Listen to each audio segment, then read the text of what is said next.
Captain John Reeves stood on the bridge of the Prometheus his eyes fixed on the massive space station ahead. The station gleamed like a jewel against the blackness of space, home to the Galactic Council. After centuries of isolation, humanity had finally been granted observer status. It was a small victory, but Reed knew how important this moment was. "Captain, we are approaching the docking area," said the pilot. Reed nodded. "Take us in slowly.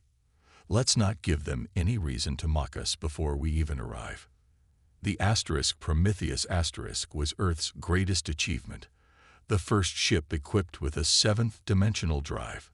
It had taken humanity decades to develop, and most of Earth's resources. Reed felt the weight of responsibility on his shoulders. This ship represented humanity's future among the stars. Commander Anna Walsh walked up beside him. Her face was tense. As the lead scientist on the 7D project, she had more at stake than anyone. "Do you think they'll take us seriously?" she asked quietly. Reed gave her a small smile. "Let's hope so." When they docked, Reed led a small team onto the station. The main hall was filled with alien delegates. Some had too many limbs, others had none at all. Some floated in the air, while others moved on mechanical legs. They all had one thing in common. They hardly noticed the humans enter. Admiral Davis, head of the United Earth Fleet, stepped forward to introduce them. "Honored members of the Galactic Council, we thank you for allowing humanity to observe your proceedings. We bring gifts of knowledge and friendship." A tall, blue-skinned alien with 4 arms looked down at them. "Welcome, humans. I am High Counselor Mardex of the Arcturus Collective."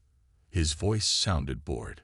"We have heard much about your developing civilization."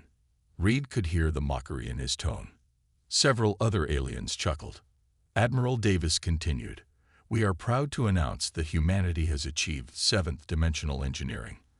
Our flagship, the Prometheus represents a breakthrough in dimensional travel." The laughter started small, then grew louder. Mardex's 4 eyes widened in amusement. "Dimensional engineering. From humans." He made a sound like a snort. "Perhaps in another 1,000 years, you'll understand what real ships can do." An alien with green, glowing skin floated forward. "The younglings have dreams, Mardex. Let them enjoy their toys." Reed felt his face grow hot with anger. Beside him, Commander Walsh's hands tightened into fists. "We've spent 15 years perfecting this technology," she said, her voice sharp. "Our 7D drive isn't a toy." Reed put a hand on her arm. "Commander," he said quietly, "we're here to observe, not start fights." Mardex waved 2 of his 4 hands dismissively. "Yes, observe. Learn from your betters. That is why you're here, isn't it?" The council meeting began soon after. Reed and his team sat in seats far from the center. They listened as the aliens discussed matters of galactic importance. When the topic turned to the Void Scourge, a mysterious darkness that had destroyed 3 star systems, Reed paid close attention. "The Scourge has accelerated its advance," said a crystalline being. "We must increase evacuation efforts for the border systems." "And what of protective status for less advanced worlds?" asked a delegate from a smaller species. Mardex shook his head. "We barely have resources to protect council members. Observer species must fend for themselves." Reed realized they were talking about Earth and other young civilizations. The council was planning to leave them defenseless. "Admiral," he whispered, "they're not going to help us if the Scourge comes our way." Admiral Davis nodded grimly. "Then we better hope it doesn't, or that our 7D technology is more than they think it is." As the meeting continued, the laughter and dismissive looks from the alien delegates continued. They treated humans like children who had wandered into an adult conversation. But Reed noticed Commander Walsh studying the holographic displays of the Void Scourge intently. "Captain," she whispered, "I think there's something about the Scourge they don't understand. Something our 7D sensors might detect." Reed looked at her. "Are you sure?" Walsh nodded. And if I'm right, they won't be laughing for long. 2 weeks passed since humanity's awkward introduction to the Galactic Council. The human delegation continued to attend meetings, sitting quietly in the back while the important decisions were made without them. Captain Reed spent most of his time on the Prometheus *, reviewing reports and watching council ships come and go. Their technology was impressive, sleek vessels that seemed to glide through space effortlessly. Commander Walsh had barely left the ship's lab. She worked day and night, analyzing data about the Void Scourge with the 7D sensors. "You need to rest," Reed told her one evening. Walsh looked up from her screens, dark circles under her eyes. "I'm close to something, Captain. The Scourge isn't what they think it is." Before Reed could respond, alarms blared throughout the station. Red lights flashed in the corridors. The ship's communication system crackled to life. "All delegates to the emergency chamber immediately," announced a calm alien voice that somehow still conveyed urgency. Reed and Walsh rushed to the council's main hall. The room was in chaos. Delegates shouted over each other, some already packing up their belongings. General Vex, the council's military commander, stood at the center. The tall, gray-skinned alien raised all 4 of his arms for silence. "The Void Scourge has been detected 3 light-years from this station," he announced. "This is much closer than our predictions indicated. Evacuation will begin immediately." Panic spread through the room. Reed pushed his way forward. "General Vex, what about Earth? We need protection too." Vex looked down at Reed as if just noticing him. "Your primitive vessels should retreat while you can. The Council fleet will focus on evacuating official members first." "But," Reed started, "this is not a discussion, human." Vex turned away. "Council worlds have priority. You're fortunate to receive this warning at all." As the aliens rushed to their ships, Reed gathered his team. "Back to the Prometheus *. Now." Once aboard, Reed called an emergency meeting. "The Council is leaving us to fend for ourselves. Options." Engineer Marcus Thompson spoke up. "Captain, Commander Walsh's research might be our only advantage." All eyes turned to Walsh. She activated a holographic display showing swirling darkness interspersed with strange patterns of light. "This is the Void Scourge as seen through our 7D sensors," she explained. "The Council only sees the darkness. But look at these energy signatures." She pointed to the patterns. "This isn't a natural phenomenon. It's a weapon."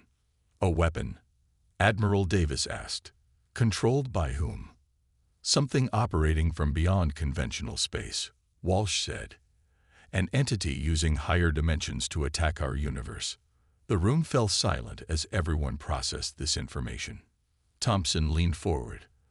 "That means our 7D drive might be able to disrupt it, or at least detect its source," Walsh added. Reed looked out the viewport. Council ships were already departing, their engines glowing as they accelerated away from the station. "Should we tell the Council?" asked Communications Officer Lisa Patel. Reed considered this. "They've made it clear they don't value our input, and they wouldn't believe us anyway." "So what do we do?" Davis asked quietly. Reed's face hardened with determination. "We stay." "Stay?" Davis looked shocked. "Against that thing." "The Prometheus * was built to explore higher dimensions," Reed said. "If the Scourge operates through those dimensions, maybe we can fight it." Thompson nodded slowly. "I could reconfigure the 7D drive to emit a disruptive field. It's risky, but possible." "How long?" Reed asked. 12 hours, maybe less with Commander Walsh's help." Walsh was already moving toward the door. "Let's get started." Reed turned to Patel. "Contact the other human ships. Tell them the situation and that participation is voluntary." As the Council station emptied, the 6 human vessels remained. Through the viewports, they could see the distant Council ships jumping to faster-than-light travel, abandoning them. The Prometheus * hummed with activity as the crew prepared for battle. In the engine room, Walsh and Thompson worked frantically on the 7D drive modifications. Reed stood alone on the bridge, watching the stars. Somewhere out there, the Void Scourge was coming. He hoped their gamble would pay off. If not, humanity's first venture into galactic politics would also be its last. "Captain," came a voice from the comm. "Long-range sensors have detected the edge of the Scourge. Estimated arrival, 10 hours. Reed took a deep breath. "Understood. All hands to battle stations." The Void Scourge appeared first as a dark smudge against the stars. Hour by hour, it grew larger until it filled half the view screen on the Prometheus bridge. It wasn't just darkness. It was the absence of everything. Light, matter, and even space itself seemed to vanish where the Scourge touched. Captain Reed watched as the last few council ships fled at maximum speed. 3 weren't fast enough. The darkness caught them, and they simply disappeared, swallowed without a trace. "Status report," Reed ordered, keeping his voice steady despite the fear building inside him. "All systems ready, Captain," replied Officer Patel. "The other 5 human ships are in position." In the engine room, Walsh and Thompson made final adjustments to the modified 7D drive. Sweat dripped from Thompson's forehead as he locked the last power coupling into place. "Will it work?" Walsh asked. Thompson wiped his brow. "In theory. But we've never tested anything like this. No time like the present," she said with a tight smile. On the bridge, Patel suddenly looked up from her console. "Captain, we're receiving a transmission from the Council flagship." "Put it through," Reed ordered. High Counselor Mardex's blue face appeared on the screen. His expression mixed disbelief with scorn. "What insanity is this?" he demanded. "Your suicide will not be recorded as bravery, just foolishness." Reed ignored the taunt. "We've discovered something about the Scourge you don't know, Counselor. It's not a natural phenomenon. It's a weapon. And we might be able to stop it." Mardex's 4 eyes blinked in surprise. "Impossible. Our scientists have studied it for months." "Your scientists can't see what we can," Reed replied. "Our 7D technology allows us to detect its true nature." Before Mardex could respond, Walsh entered the bridge. "We're ready, Captain." Reed nodded. "All ships, form the hexagon pattern. Prepare to activate 7D Protocol Alpha on my mark." The 6 human vessels moved into position, surrounding the advancing edge of the Void Scourge. From a distance, they must have looked tiny and insignificant against the massive darkness. "Synchronize dimensional fields," Reed ordered. The Prometheus began to hum deeply. The sound traveled through the floor and walls, vibrating in the crew's bones. The ship's outline blurred slightly as it partially phased between dimensions. "What are they doing?" someone asked on the open council channel. They were still receiving. On the view screen, the other 5 human ships also began to shimmer, looking almost transparent at moments. "All ships report ready, Captain," Patel announced. Reed took a deep breath. If this failed, humanity would never get another chance. "Fire," he ordered. 6 beams of distorted spacetime erupted from the human vessels, converging at the center of the Void Scourge. The beams weren't light or energy as most weapons used. They were tears in reality itself, exposing the higher dimensions where the Scourge operated. For a long moment, nothing happened. The darkness continued to advance. "It's not working," Thompson whispered, his hope fading. Then, the edge of the Scourge began to ripple. Like water disturbed by a stone, waves spread across its surface. The darkness contracted slightly, pulling back from the dimensional disruption. "It's working," Walsh exclaimed. "Increase power to the main emitter." The Prometheus shuddered as the 7D drive pushed beyond its designed limits. The other ships followed suit, their beams growing brighter and more solid. The Scourge writhed, clearly affected by the dimensional attack. For the first time, it seemed to react with purpose rather than just mindlessly consuming. A tendril of darkness shot out, wrapping around one of the smaller human vessels. The Defiant Asterisk is being targeted, Paddle reported urgently. Defiant Asterisk reports their dimensional field is failing. Divert all power to their position, Reed ordered. The Prometheus Asterisk and the remaining ships adjusted their beams, creating a protective barrier around the endangered vessel. The dark tendril recoiled as if burned. On the Council communication channel, there was stunned silence. The fleeing aliens watched from a safe distance as the tiny human fleet somehow held back the unstoppable Void Scourge. Impossible, Mardex whispered, all mockery gone from his voice. The Scourge pulled back further, contracting into itself like a wounded animal. But Reed knew this was just the beginning. Prepare for the second phase, he told his crew. It's about to get much worse. From the safety of distant space, the Council ships watched the battle unfold. Their sensors struggled to make sense of what was happening. The energy readings from the human vessels exceeded anything in their records. Impossible, whispered Science Director Ilara of the Proxima Sovereignty, her crystalline form glittering as she studied the data. They're manipulating at least 3 higher dimensions we've barely theorized. General Vex stood beside her on the bridge of the Council flagship. His gray face showed no emotion, but his 4 hands gripped the console tightly. How could we have misjudged them so badly? He asked quietly.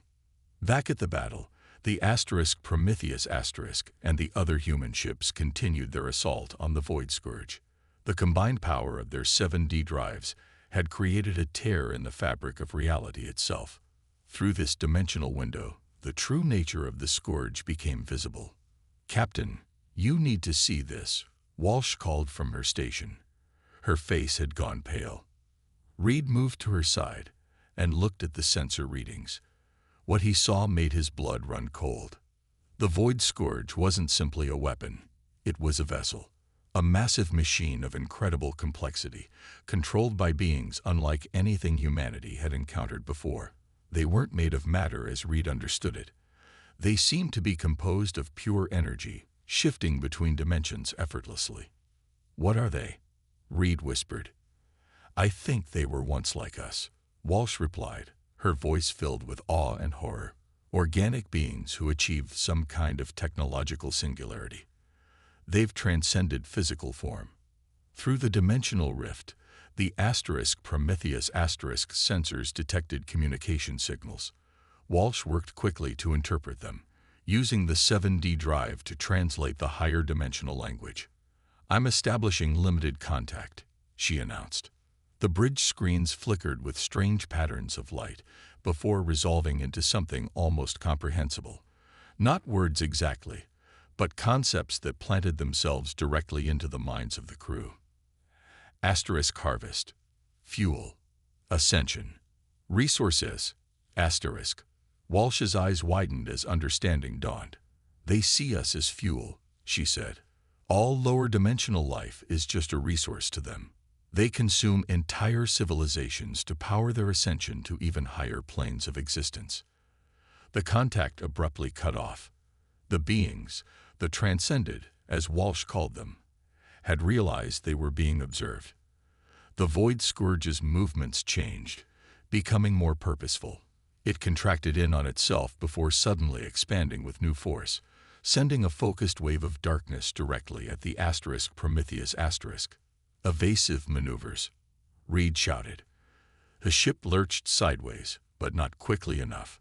The edge of the dark wave struck the Prometheus Asterisk, sending power surges through all systems. The lights flickered, and several consoles exploded in showers of sparks. Shields at 40%, reported Thompson from engineering, his voice strained. One more hit like that, and we're done for. Reed gripped the captain's chair as the ship stabilized. Focus all power on the dimensional disruptors. If we can keep that rift open, we might find a weakness. Before Walsh could adjust the settings, a second attack from the Transcended struck the Prometheus Asterisk. The ship shuddered violently. Warning alarms blared across all decks. Shields failing. Thompson shouted over the comm. Captain, we can't take another hit. In that critical moment, when all seemed lost, a new energy signature appeared on their sensors. A massive Council battlecruiser dropped out of faster-than-light travel, placing itself between the Prometheus and the advancing Scourge. "This is General Vex of the Council Defense Force," came a transmission. "Hold your position, humans. We will provide covering fire." The battlecruiser's conventional weapons had little effect on the Scourge, but its massive shields absorbed the next attack that would have destroyed the Prometheus. "Perhaps we were hasty in our judgment," Vex continued, his tone serious but with a hint of respect. "Your species has courage, if nothing else." Reed exchanged a look with Walsh. "Seems we've impressed them after all." "Captain," Pidal interrupted, "I'm receiving transmissions from multiple Council vessels. They're returning to assist us." Reed allowed himself a small smile.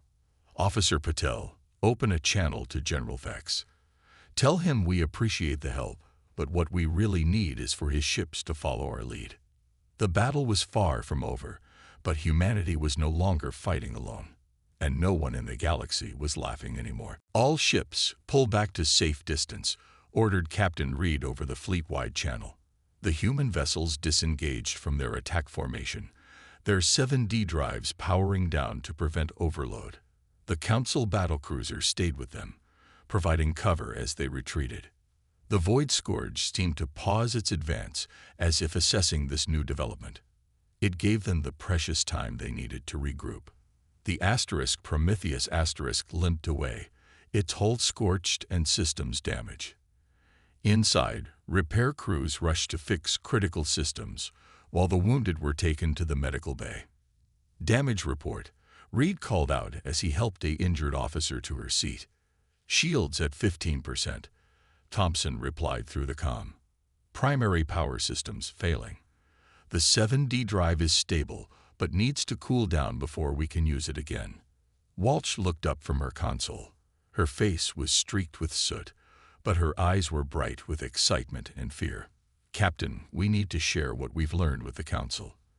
The Transcended will be back, and stronger." Reed nodded. "Officer Patel, request an emergency meeting with General Vex and any Council leaders in the area."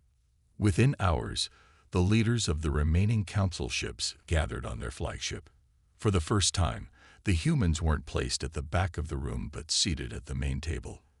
Reed, Walsh, and Thompson represented Earth. General Vex opened the meeting.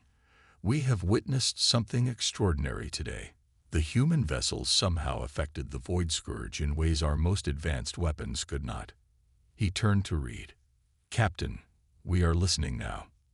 Reed nodded to Walsh, who stood and activated a holographic display showing the data they had gathered.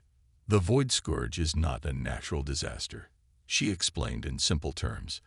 "It is a fleet of ships piloted by beings we call the Transcended. They once were organic life forms like us, but they evolved into pure energy.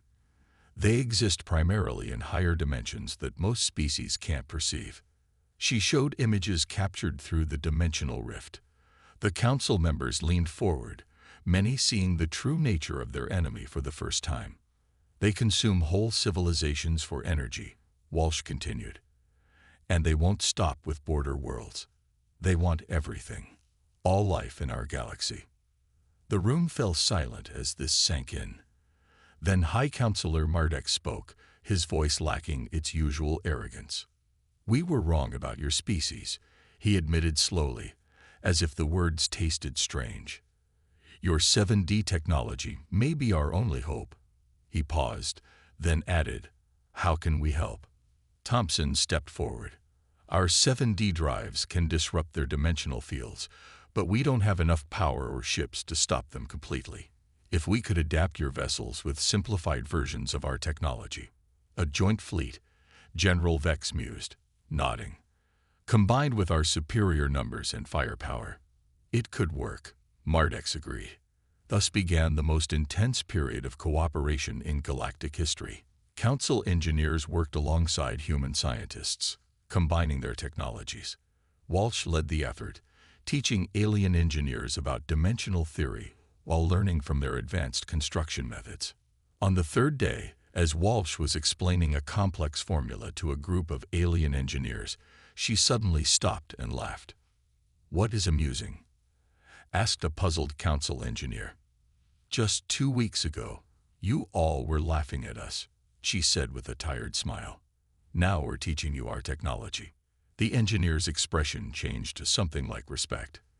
"The laughter has indeed stopped," he agreed. Meanwhile, Reed and General Vex planned battle strategies.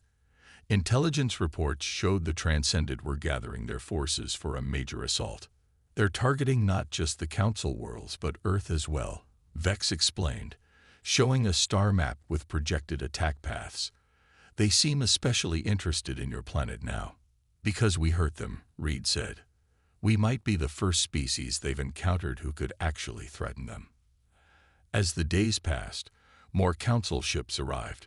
Engineers worked around the clock to retrofit them with human 7D technology. It wasn't as advanced as the Prometheus systems, but it would allow the fleet to see and fight the Transcended. Reed watched from a viewport as the massive joint fleet took shape.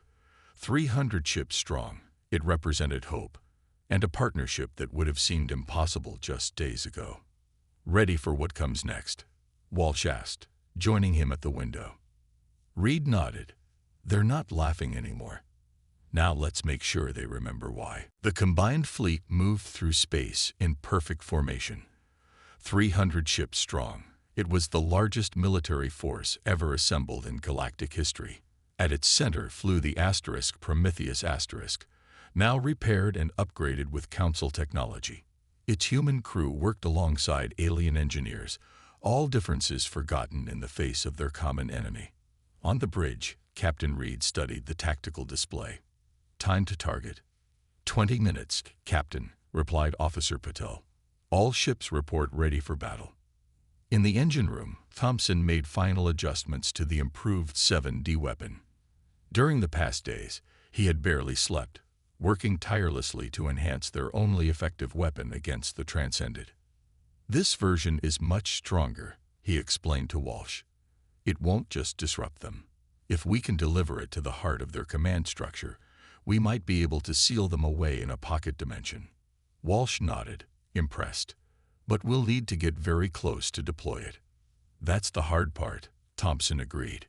Reed's voice came through the comm. "All hands prepare for battle. We're approaching the Transcended territory." The fleet dropped out of faster-than-light travel at the edge of the system where the Transcended had been detected.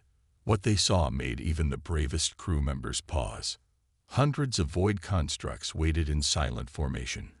The Transcended had anticipated their attack. "They knew we were coming," General Vex said over the command channel. His voice was grim. Reed gripped the arms of his captain's chair. "They've been watching us, but they don't know about our new weapon." He opened the fleet-wide channel. "All ships, battle formation Delta. Remember your training.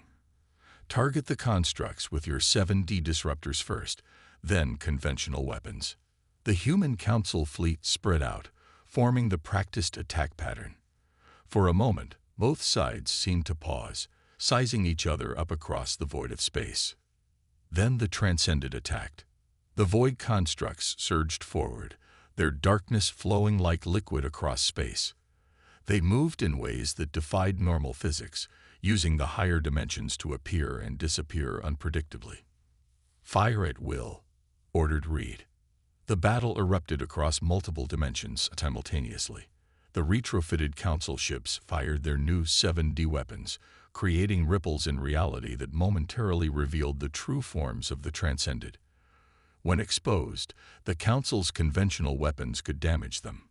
The Prometheus pushed forward with Mardex's flagship and 3 other vessels, forming the strike team. Their mission was to break through the defensive line and deliver Thompson's weapon to the heart of the Transcended command. "Shield status," Reed asked as a void construct passed dangerously close to the Prometheus "Holding at 70%, Thompson reported. "But we're taking hits in the upper dimensions that our sensors can barely detect." The strike team fought its way deeper into the Transcended formation. 2 escort ships were lost, consumed by darkness despite their new defenses. The Prometheus itself took heavy damage, with hull breaches on 3 decks. In the midst of the chaos, Reed made a difficult decision. All non-essential personnel to escape pods. Prepare for evacuation. Captain. Walsh looked at him in shock. We need a skeleton crew to finish the mission, Reed explained. Everyone else gets a chance to survive. As escape pods launched from the Prometheus, Reed gathered his remaining crew, Walsh, Thompson, Patel, and a few key officers. We're going to overload the 7D drive, he told them. It will create a cascade effect across all 7 dimensions we can access. The radiation will be fatal to anyone nearby, but it should blind the Transcended long enough for us to reach their command center. No one spoke for a moment. Then Thompson nodded. I can set it up. I need volunteers only, Reed said. This is likely a one-way trip. Every person in the room stayed. Walsh stepped forward. We started this together, Captain. We'll finish it together. Reed felt a surge of pride for his crew. Begin the sequence. The Prometheus 7D drive powered up beyond safe levels. The ship began to shimmer more violently than before, parts of it seemingly existing in multiple places at once. The effect spread to the surrounding space, creating a bubble of dimensional instability. As predicted, the Transcended pulled back, momentarily confused by the dimensional chaos. Now's our chance, Reed said. Full speed ahead. The damaged Prometheus surged forward, heading directly for the center of the Transcended fleet, where their command nexus waited. Behind them, the battle raged on. But for the crew of the Prometheus, there was only the mission ahead. We're going to make it, Walsh whispered, watching as they approached their target. Reed nodded. And they'll never laugh at humanity again. The Prometheus drifted toward the heart of the Transcended fleet, its hull breached and systems failing. Inside, the skeleton crew worked frantically to prepare Thompson's weapon. The dimensional nexus where the Transcended coordinated their harvest loomed ahead. A swirling mass of darkness shot through with strange lights. We'll only get one chance at this, Reed said, looking at the faces of his brave crew. Let's make it count. In the engine room, Thompson connected the weapon to the ship's 7D drive. His hands moved quickly despite the radiation burns that covered his arms. The overloaded drive had already exposed everyone on board to deadly levels of dimensional radiation. Almost there, he muttered, connecting the final power coupling. On the bridge, Walsh monitored the weapon's status. Power levels rising. We're at 85% of what we need. Outside, the battle raged across the stars. The Joint Human Council fleet fought valiantly, but they were losing ground. Several ships had already been consumed by the darkness. Others drifted, damaged beyond repair. Yet they continued to fight, buying time for the Prometheus to complete its mission. Captain, Patel called out suddenly. I'm detecting unusual energy readings. The Transcended are up to something. Before Reed could respond, the ship shuddered violently. Dark tendrils of energy phased through the hull, materializing directly onto the bridge. They weren't just energy anymore. They had created physical forms to board the ship. The Transcended avatars stood nearly 8 feet tall, their bodies shifting constantly between solid and energy states. Where faces should be, they had only swirling darkness. They're trying to stop us manually, Reed realized. He grabbed an emergency weapon from under his chair. Defend the bridge. Walsh, get that weapon online. The crew fought desperately against the boarding party. Their weapons had limited effect, barely slowing the avatars as they advanced. Reed fired repeatedly at one approaching him, but it simply absorbed the energy and kept coming. In the engine room, Thompson heard the fighting over the comm. He worked faster, knowing time was running out. The power coupling began to overheat in his hands, burning his skin, but he didn't let go. Just a little more, he whispered through gritted teeth. A loud crash from the corridor told him the Transcended had reached engineering. The door wouldn't hold them for long. "Walsh," he called through the comm. "I've got the weapon ready, but I'll need to manually adjust the dimensional harmonics during firing. There's no time to automate it." "That means," she began. "Yes," he cut her off. "I'll be at the focal point of the dimensional implosion. But it's the only way to make sure it works." On the bridge, Walsh looked at Reed with tears in her eyes. The captain nodded grimly. "Do it," he ordered. The door to engineering burst open. Thompson didn't even look up as the transcended avatars entered. His hands continued to work on the delicate adjustments. "You're too late," he told them with a small smile. On the bridge, the fighting grew desperate. Reed stood protectively in front of Walsh as she initiated the firing sequence. A transcended avatar struck him hard, sending him crashing against a console. Blood ran down his face as he struggled to stand. "Now, Walsh," he shouted. Walsh pressed the final command. The Prometheus shuddered as the weapon activated.